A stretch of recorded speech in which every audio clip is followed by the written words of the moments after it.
पुण्यातील सासवड नगरीत संत सोपानकाका महाराजांच्या पालखी प्रस्थानाची जय्यत तयारी झाली आहे।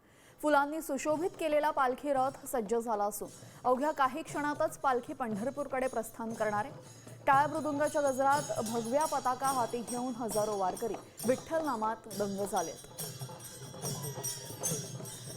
सासवडहून आमचे प्रतिनिधी रोहिदास गाडगे थेट जोडले गेलेले आहेत। रोहिदास, संत सोपानदेवांची पालखी प्रस्थानासाठी सज्ज होतीये, तिथल्या भक्तिमय वातावरण कसं आहे नेमकं आम्हाला सांगा।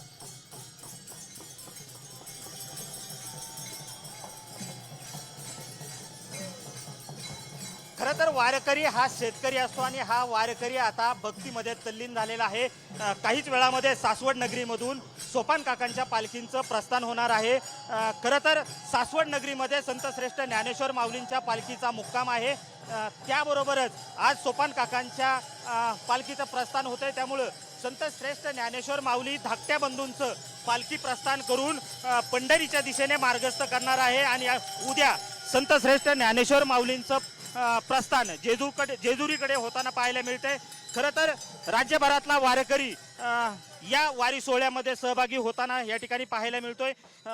डोक्यावरती तुळशी वृंदावन, खांद्यावरती भगवी पताका, हातात टाळ, मृदुंगाचा आवाज काढत भक्तिमय वातावरणामध्ये वारकरी हा तल्लीन झाल्याचं पाहायला मिळतंय।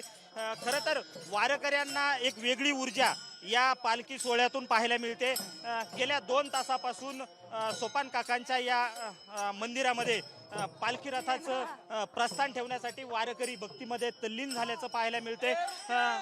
आज सोपान काकांच्या पालखीचं पंढरीच्या दिशेने प्रस्थान होत असताना वारकऱ्यांमध्ये वेगळा उत्साह आहे। भक्तिमय वातावरणामध्ये हा सोहळा या ठिकाणी पाहायला मिळतोय। सोबतच वारकरी मोठ्या संख्येने या ठिकाणी दाखल झालेले आहेत। हा भक्तिमय वातावरणाचा सोहळा अगदी निहाळून निघालेला आहे। सध्या कडाक्याचं ऊन जरी असलं तरी वारकऱ्यांमध्ये एक वेगळा उत्साह या ठिकाणी पाहायला मिळतोय। वारकरी हा मोठ्या भक्तिभावाने तल्लीन होऊन या सोहळ्यामध्ये सुद्धा वारकऱ्यांमध्ये जो उत्साह आहे तो आम्ही जाणवू शकतो। धन्यवाद रोहिदास, आपण दिलेल्या सविस्तर माहितीसाठी।